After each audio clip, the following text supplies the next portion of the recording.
Welcome to the Master Passive Income Podcast, where we talk about investing in real estate rental properties with a special focus on making enough money so you can quit your job and live the dream life.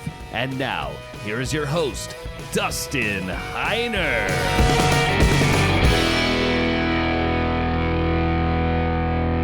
Hey guys, welcome to the Master Passive Income Show. My name is Dustin Heiner, and I'm here to help you learn how to quit that JOB, that just over broke job, by investing in real estate rental property so you never, ever have to work a job again. And today we have a great show. I have my co-host on with me, Charles Rose Jr. Charles, hey, super excited to have you on the show. Dustin, it's great to be on the show with you today, and I just love the topic that we're going to talk about today. And we build businesses. This is what we do, because a lot of people that teach or coach how to invest in real estate, what they do is they say, buy a house, that's your business. That house is your business. Well, here at Master Passive Income, that's backwards. We don't think like that.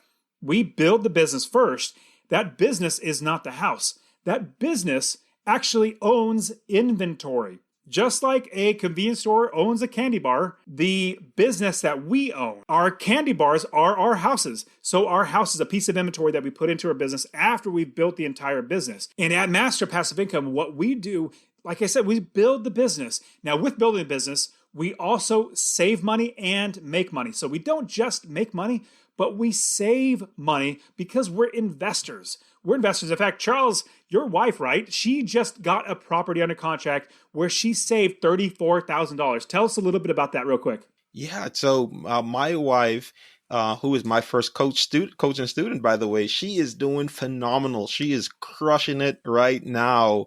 And she was able to get a property that's worth about $70,000 under contract for $36,000. She is already saving money in the deal, because we know in real estate you make money when you buy, right? We don't buy a property at market value or above market value and hope for it to go up. You know, we don't invest for appreciation. So my wife has already saved money from the deal that she just got. That is phenomenal, and that is, thinking about it, that is just imagine $34,000 putting that into your pocket, because the home is still worth, let's say $70,000. Maybe it might be a little lower, $65,000, whatever it might be. It's still the market value, but you got so dramatically lower than that because you negotiated, or she negotiated really, really well. And you obviously coaching her through that process, you basically worked hard. I know, I love the saying that a penny saved is a penny earned. She just earned $34,000 in the negotiating process. That is super awesome. And come to think of, recently, I actually blew up my college degree. I took my kids out. It's that piece of paper that you get. You spend $60,000, $70,000 for that piece of paper. Well, you're not guaranteed a job. And what was fun was I actually took my kids out into the desert. They shot it with pistols and AR-15s and rifles and all that sort of stuff. And then I got tannerite. Tannerite is one of the most fun things. If you've never experienced tannerite, it is phenomenal. So it's basically an explosion, but it needs a high velocity bullet to blow it up. I'll give you an example. I shot it with a pistol, is a regular 9mm pistol, and that didn't blow up the tannerite.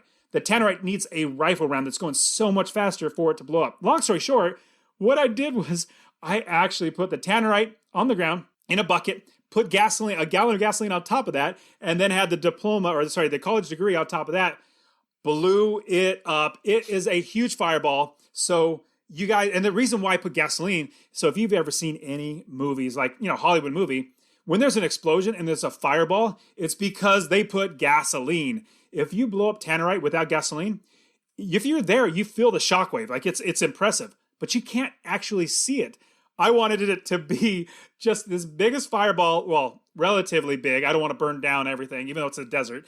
I didn't want to just destroy everything. But the 1 gallon of gasoline, it was the biggest fireball I have personally ever seen. And my kids were so enamored. They're like, what was that? That was so amazing. So everybody, I want you to go watch that video. And in the description of that video, which I'll have the link inside the description of this episode here, I want you to right on the YouTube video. Leave a comment. Let me know what you think. Like, am I completely wrong, Dick? Do you still need a college degree? I personally don't think so, because we invest in real estate where we buy one property that makes us $250 a month in passive income.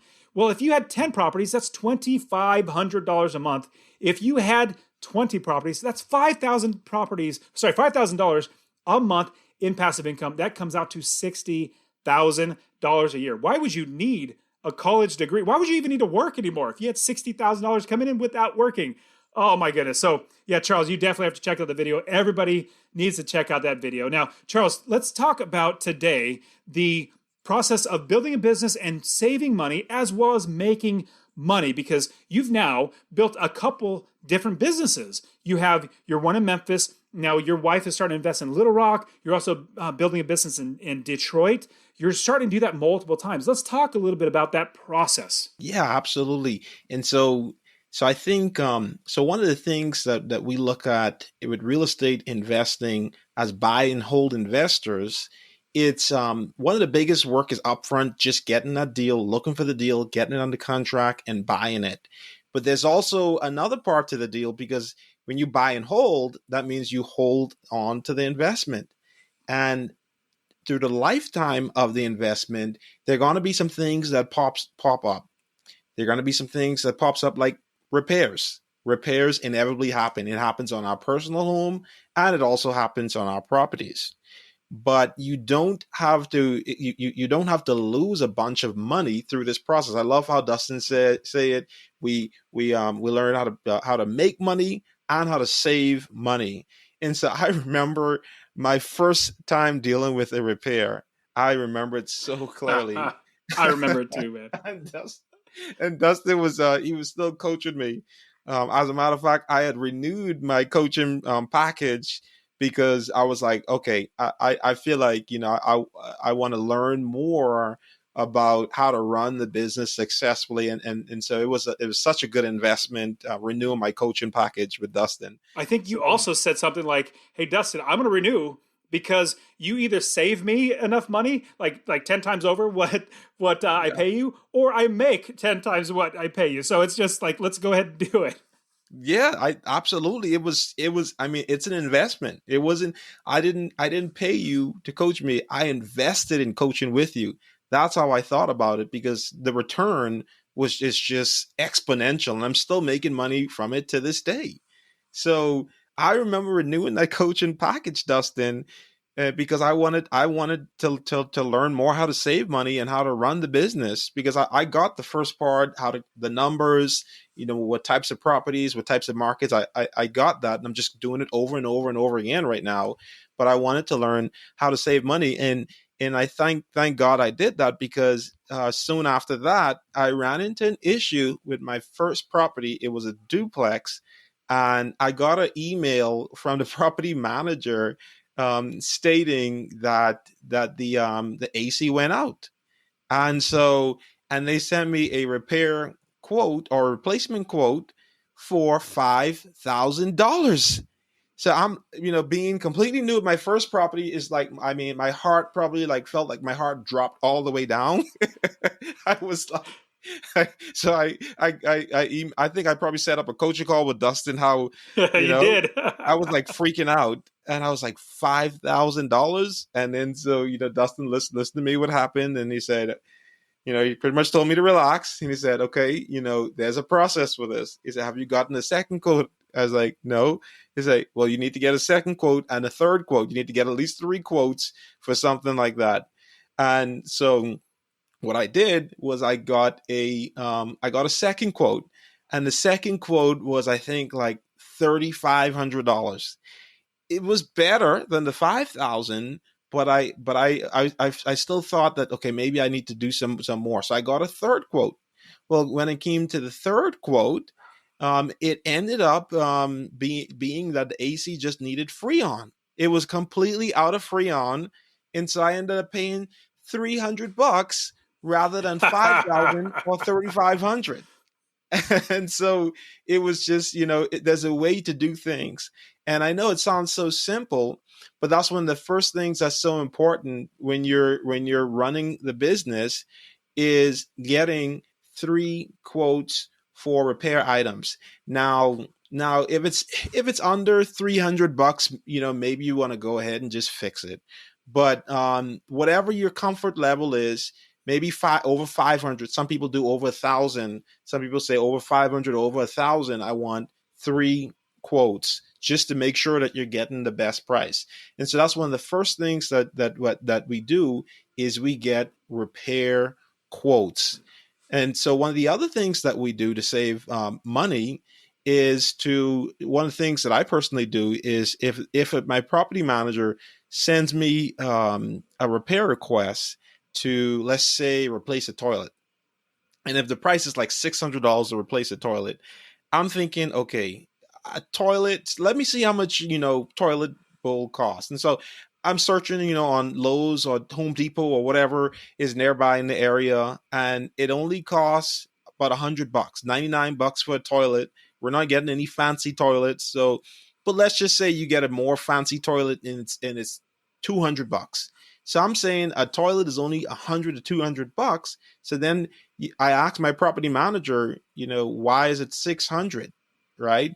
That it's something else. Sometimes there's other issues going on. Sometimes they may be replacing 2 or 3 toilets or whatever. But asking those questions is so important so you can save money along the way.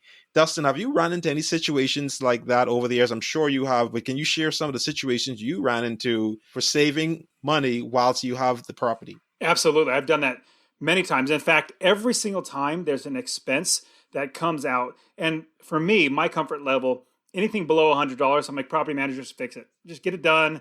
Don't even bother me with that. If it's over $100, then just at least let me know that it's a $250 part or a job that they have to get done. Just let me know, just in case if I might want to talk about it. If it's under $100, go ahead and fix it. If it's above that, just send me a quick update. Hey, this is what's going to happen. But yeah, all the time. So literally every single bit of expense that's over $100, I want to at least look at it. So, with my many years of doing real estate, also with coaching, not just my own properties, but coaching, seeing other things happen, I have a decent idea of how much things should cost. So all the time I could say, well, they're asking way too much for that. And I want to round back, and I'll get to a couple of specifics about what I've had in my properties, but I'll give you I want to round back to exactly what you said. And it was brilliant. And hopefully people didn't miss this. So getting 3 quotes is not just for a lower price. It's actually great to get a lower price. Now, let's say a lower price would be like you're putting in a new concrete patio and it's just concrete, labor install. That's it.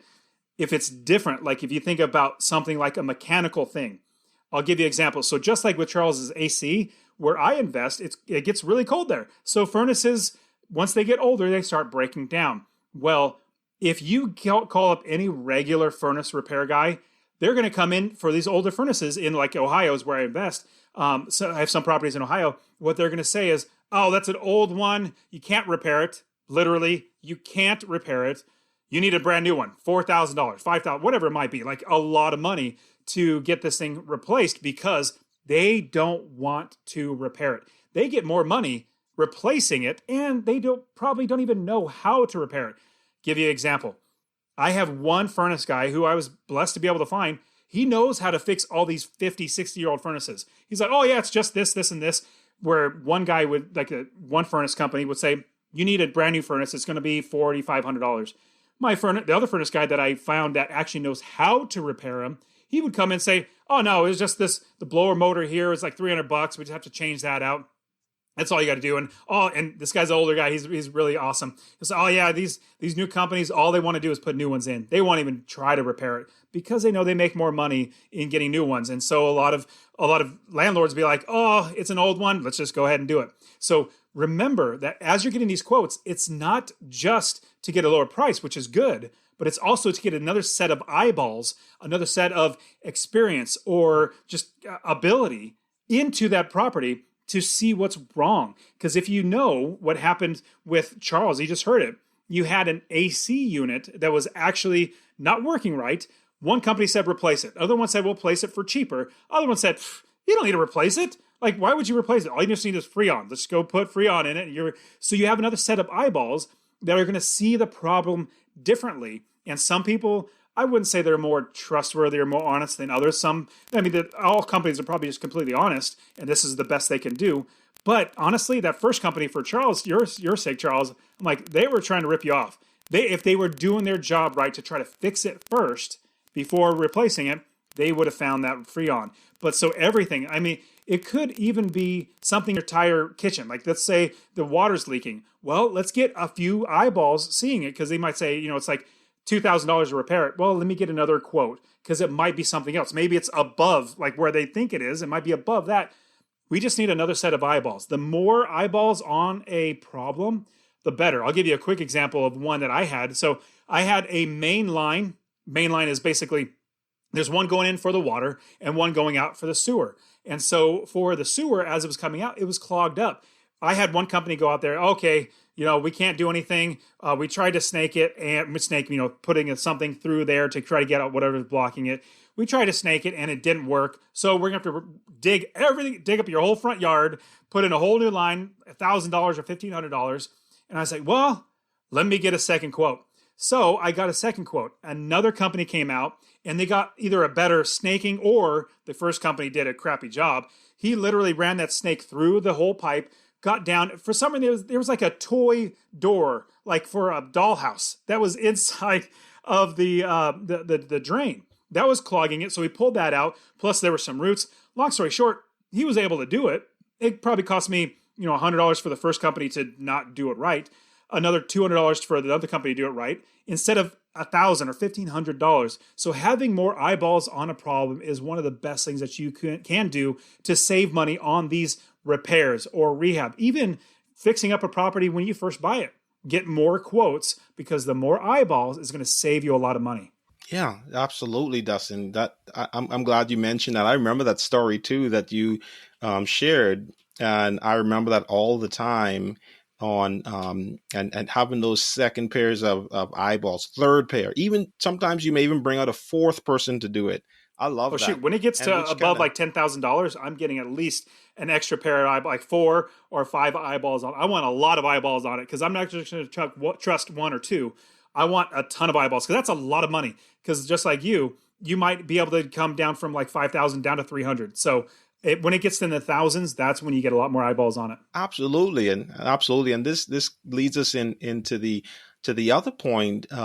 Is another way that you can save money is buying in bulk. And so this is when you have more units. In fact, I remember Gaylor, one of your coaching students, he has a triplex. And so one of his AC units went out, and the other ones were, they were all put in the same time, and so they were all sort of at the end of their life. And so what he did was he was able to get a discount for the materials and for the labor to install units in the building. So for him, it made more sense to just go ahead and install it. Some people may say, well, I just want to wait until it goes out and install it, when it happens. But he knew that the other units were close to the end of its life. And he got a really good discount to put them in. And one of the things he also did, which was amazing, I thought, was he also sold the units, the 2 that was still running, that was close to the end of his life. He sold it for a good bit money, and so he was able to even bring it down some more. So that could be another way of buying in bulk. That could be another way of saving money, which is buying in bulk. Have you ever bought in bulk before, Dustin? I personally haven't done that yet. So because I have property managers managing my properties, I personally haven't. But what I do encourage my property managers is paint. Here's a huge opportunity for people. The big tip: paint every single house. It could be a nice color, but paint every single house the exact same color, neutral colors that people would generally like, because you don't want to keep painting houses differently. You want to grab a big 5-gallon bucket of paint, the same sheen, which is the glossy or not, the same color, same brand, everything. So number one, you can actually use that on many houses. So if there's you buy a 5-gallon bucket, there's 2 gallons left. Don't throw that away. Store it. Like property manager, store that. So when you need to paint another house, use that same paint. The paint stores for a very, very long time. All you got to do is shake it up. It'll be totally fine. But on top of that, You have that for touch-ups. If you go and somebody's moving out, a little bit of touch-ups in there, you can, every single house, just take that same bucket and you can paint over. Things like that, you help your property managers to do something. Now, they might need a little bit of storage, but hey, a good property manager is going to have that idea. And in fact, my property managers, I encourage them, and they kind of picked up on it, and this is what they do. Like all the properties that they manage, they use the same paint just in case. Like, with this other landlord, I just need to touch up maybe like there was a hole, we patched it. It's only going to take literally like 2 swipes of paint. I don't have any more. This other landlord, I could just, grab that really quick and paint it on there. If my property manager took my paint and did that, I would not be so mad. Now, if he painted the entire house, different story. But we want our property managers to be thinking that on top of that, like buy in bulk, or think of ways to make things last longer. Like if you have an AC, or here's another one. You probably might not realize this, but some people break into houses and steal the copper tubing for the water or gas. I mean, it gets that bad where they might steal it. Well, if you live in an area where they do that, what I've done, I've literally done this. I go to my property manager and say, you know what, we're buying this house. Eventually, somebody's going to break into it and steal the copper. Beat them to the punch. Take the copper out. Recycle that, because that's what they do. They take the copper and they go recycle it.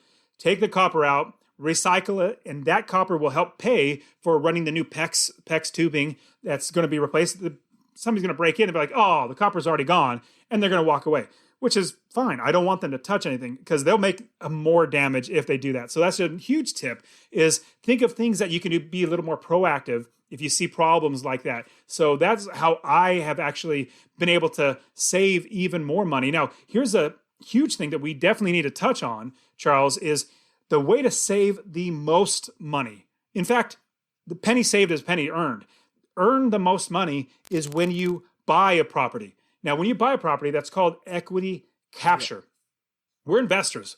We don't pay top dollar or the market value. We don't go above. We definitely don't go above in value, the whatever the value is. We buy and capture equity. So let's use easy numbers. You're buying a house, it's worth $150,000, but you're an investor. So you offer lower, you negotiate them, they come down. Instead of 150, you get them down to like 125. That's $25,000 you just saved right then and there, where other people would literally have just paid it. They would just, oh man, shoot, it's a rough market. Let's just pay the $150,000 so we can get the property. No, we don't do that as investors. We make sure we capture that equity. And Charles, you're almost like the king of capture equity. You guys, you and your wife have done it so many times. Tell us a little bit about how you have actually done that many, many times.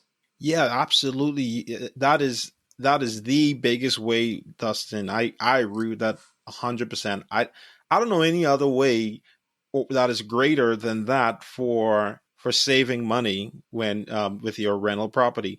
And so my wife and I, we've done this a number of times. And the key thing is, I don't want to tell you that it was easy. I mean, we had to put in many, many, many offers to get those type of deals, and not settle in for less. Not just saying, oh, I'm just going to throw in 20,000 over asking price, like just to get the property. That's not the way we did it. And you have to keep searching for those good deals, keep putting in the offers. Once you find it, you want to make sure that that it is a good deal, and you want to negotiate as well when you get there. And once you know your number that makes you money, you stick to that number. And sometimes it's so tempting to just give a little extra, up your price more, up your offer more, so you can get the deal. But you shouldn't do that. You don't want to get emotionally attached to the deal. Another way, Dustin, that we didn't mention. So definitely capturing that equity in the beginning is the best. But also, when you get it under contract, you always do your home inspection. Do not skip that. Like, seriously. I mean, it is so important to do a home inspection. So many times when you do a home inspection, it brings up things that you can't see with your naked eye. It brings up things that your realtor may have missed. You do a home inspection. I remember doing my home inspection, and whilst Dustin was coaching me, and it felt so uncomfortable to go back and negotiate. So I asked Dustin, I was like, so in the first property, the roof would go bad in about 5 or 10 years, right? And so I remember taking it to Dustin, and Dustin advised me to ask for a repair credit for it. And I was afraid to do it, and I didn't know what to say. And then Dustin, he told me, say, well, you can say it like this. I think it was an email. And so I told him, I asked him, can I just use what you wrote? He said, sure. So I literally copy and paste what Dustin had. And I think it was something like, the inspection report showed that the roof needs to be replaced. The replacement cost is $6,000. Can you ask seller to split the cost? This was an email message to my realtor, and I was so nervous, and I was so nervous with it, and so I sent it, and without a question, the seller split the cost, and so I remember being so nervous with that, but I've done it so much now where I literally just got the seller to pay, to split the cost in some repairs. The repairs were $7,000, got them to split the cost on that. And so I definitely you can save even more, like capture that equity. But even when you capture it, sometimes you can save even more money after you get the home inspection report. Yeah, and that whole process of asking for that. I mean, that one email saved you or made you $3,000. Just that one email. I mean, shoot, you didn't have to do any more negotiating. Yes, all you got to do is ask, and which is great. I do want to help everybody because I have had some of my students in the real estate wealth builders. They'll ask this question. They'll basically ask me the question: prices of the homes are really expensive. They're going for asking price, if not more. Should I just rely on the inspection period and after the inspection to get the price down? I said, no, absolutely not. That is you want to make sure that's there for major problems or just problems in general on the property, because you don't want to fork that out of your pocket, and you don't want to overpay, or even if you're paying the price that they want. In my opinion, it's overpriced or overpaying. You don't want to overpay, and then you're still overpaying, but there's still problems like a roof. It literally absolutely needs to be fixed. And so you need to pay for that or have them pay for that. You're still paying the same amount because even if they come down, the roof still needs to be repaired. So we do not count on that to save us money. It's there in the future. After we get under contract, we save money, capture equity there. That's just there as like, frosting on the cake. In fact, just a little side note, I love frosting, and I think cake is just a delivery system for frosting for me. So I usually eat all the frosting. I love frosting. But it's also, it's there for when you can use it. You do not count on it like for calories. You don't want to eat those all frosting because you'll get sick. You use too much sugar. Same, I'll get off that analogy. It's actually probably not the best analogy. But long story short, you capture your equity, and then you also use the inspection to help you to lower the amount because of repairs or even just save money. So yeah, Charles, that's a great point. Absolutely. And the last thing that I'm thinking about, there's so many different ways you can save money, but we're just covering sort of the big ways in this is having a handyman, not just a handyman, but a good handyman. And so obviously we want the property manager to coordinate all the work, but I in one of the areas, I just felt like, a lot of prices coming from my property managers were a bit higher. And so I was able to find a good handyman who coordinates with my property managers, and I'm able to save even more money. In fact, sometimes I think, my property managers even bring their price down in-house to do some of the work as well. And so having a handyman could be very, very, very helpful to save you money. Not just a handyman, but a good handyman, because we want to get the job done right. Yeah, that's a fantastic point. And with the handyman, they can do more than just, let's say, a plumber. Let's say there's a leak and you need to get a plumber in there or somebody to fix the leak. Well, if you get a plumber in there, that's really all they know. They won't do electrical. They won't paint something. You might have other things in the house that you need to get taken care of. Well, paying a plumber to get out there, you're going to pay top dollar for it, which is fine if that's all you need. But let's say it's a job like the faucet's leaking. We got to replace the faucet or repair the faucet. Well, paying a plumber to do that, it's going to be expensive. If you get a handyman, which absolutely can do this, you can also there's a light, a flip switch cover or light switch cover that's broken. Can you replace that? Sure, it's an extra $5. That's just instead of a whole electrician going out there too, or and a plumber or a roofer or whatever it might be. There might be other things that they can do, and you encapsulate that for their time. You might be paying them $50 an hour plus materials. That's $50, but they do a lot in that one time. So, Charles, that is a brilliant idea, is utilizing handymen as opposed to your property manager necessarily, or actual tradesmen, plumbers, roofers, contractors, all that sort of stuff, because handymen are really, really good. Yes. And so we talked about so many different ways already that you can save money. And I would just sum it up like this, Dustin, is negotiate, right? That's one of the things that you taught me is so big is negotiation. Everything is negotiable. Everything. Negotiate your contracts, negotiate the price, negotiate your property management agreements, negotiate everything. Like, ask the questions. The worst thing that they can do is say no, right? Negotiate everything. Don't be afraid to negotiate. Would you add anything else to that, Dustin, before we wrap it up? Well, wholeheartedly, everything is negotiable in this business. Even like you're working with a title company and they give you a list of their fees. You say, hey, what's this like admin fee? That just sounds stupid. Like, I'm paying the admin fee plus points and plus this. Then we get rid of that. Like, literally just ask. There's no point in not asking. You already have a no now, which means you're still gonna pay it. But what if they say yes? What if they say, oh, we can cut that in half? You just save some money. It could be as easy as an email. So everything, anytime that money is transacted in your business, that is a time to negotiate.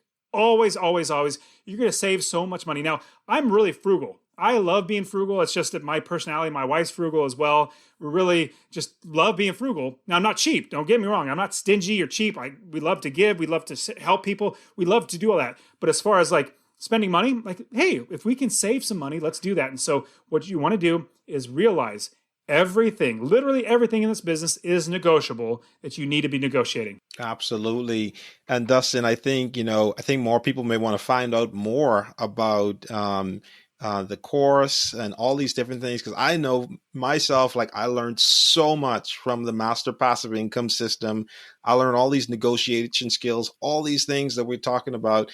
Dustin, you want to talk about that some more before we go? Because I know people want to learn more about it. Fantastic. And a great question, because as I've taught more and more people, I've found out so many more ways because of finding problems that they have, figuring out how the solutions to do it. And that's something that we always implement into our business and into the courses. So actually, I want you, if you're listening to this or watching this on YouTube, I want to get you started investing in real estate. I want to give you my real estate investing course absolutely for free. If you go to masterpassiveincome.com/free course, it's all one word, /free course. It'll be in the description. Just click on that link there.